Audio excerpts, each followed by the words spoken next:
First up in the ReDonkulous, we got LeGarrette Blount and LeGarrette Blount's Punch-Out. He's apparently trying to rival Mike Tyson because this dude just KO'd homeboy from Boise State. Go ahead and take a look.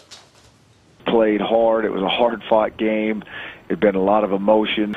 You know, it wasn't the cleanest game, but, you know, they played hard. And ReDonkulous! Next up, we have John McEnroe, who came out the press box to play Djokovic after his victory in the U.S. Open for 3 points for fun. After Djokovic did a spot-on impression of McEnroe after his win. And the fact that McEnroe still, at his old age, could get out the press box, come down, and give a young professional like Djokovic the business on the tennis court is ReDonkulous. The crazy thing is, he's the best chance of an American winning the U.S. Open.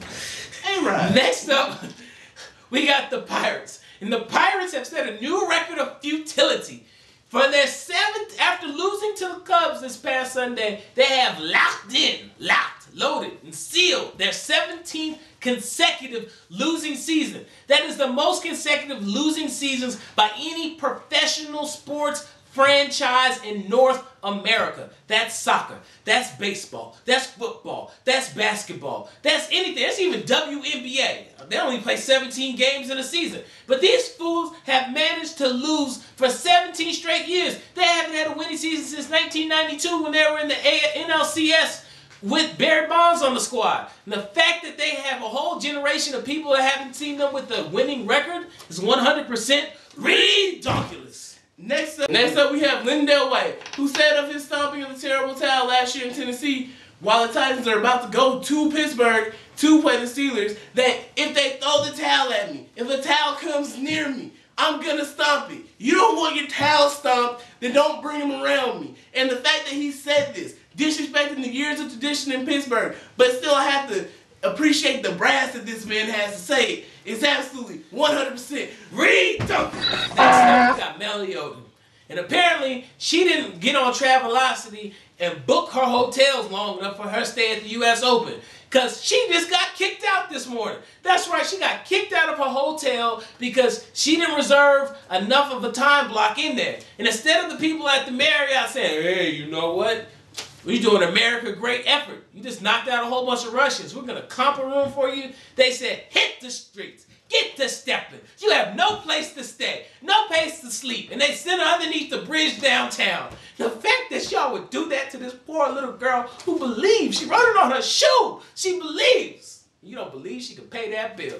The fact that you kicked her out is 100% ReDonkulous. Next up, we have a ReDonkulous dunk for the ReDonkulous. This man defied gravity, jumped over another man and went between the legs like a spider monkey and dunked the ball. Matter of fact, I just want you to see the greatness.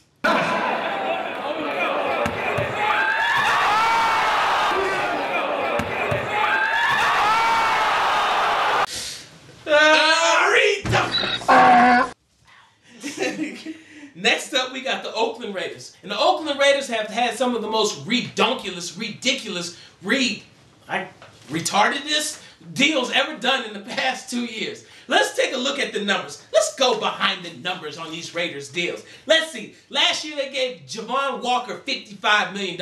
He's been a non-factor. Then they gave D'Angelo Hall $72 million. Plus, they traded 2 draft picks to the Atlanta Falcons for D'Angelo Hall, and they cut him mid-season. Then they paid $39 million for Jabril Wilson, cut him after 1 season, made Shane Lechler the highest-paid punter in NFL history, nearly doubling the amount of money ever paid to a punter. Then they gave Anande Asamoah, who's well worth it, more guaranteed money than Tom Brady and Peyton Manning. And on top of that, they drafted Darius Hayward-Bake just because he could run fast. And to slap it all in the face, we just gave up a first-round pick for a 29-year-old man in his last year of his contract. And the fact that Al Davis has pulled off these miracle deals is 100% ReDonkulous. 49ers more and more every day. You can't sign Crabtree. Next up, we have a Colorado prep named Kip Smith. Kip. Kicking that ball. Kicked a 67-yard field goal. Yes, ladies and gentlemen, a 67-yard field goal. But you know what? I can tell you about it but you really just have to see the greatness for yourself. He's gonna kick. He can kick this through the uprights. Yes, he can. Let's see. It's high enough, and it is good.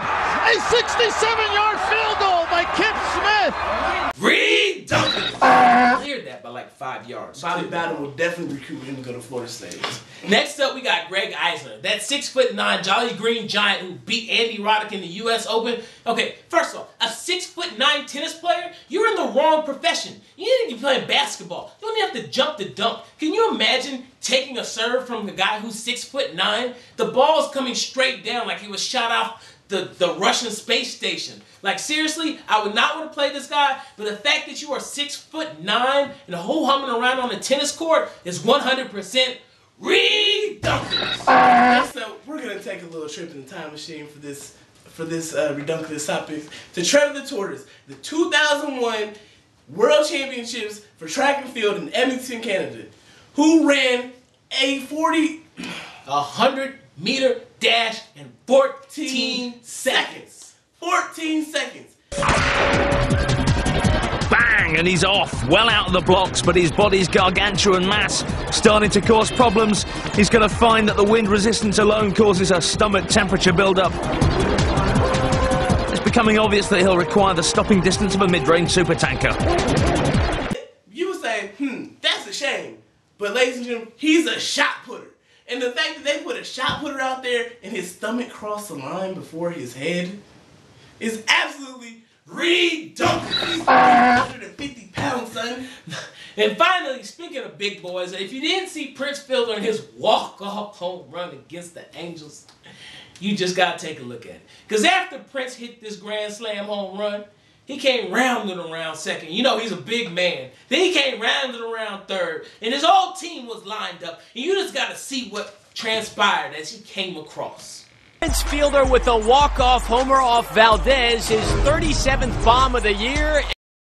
ReDonkulous. Ladies and gentlemen, thank you for tuning in to Thursday Night Sports Party. Don't forget to check us out on Twitter. And until next time, you stay classy, Atlanta. Make it rain. Sing this package of strings.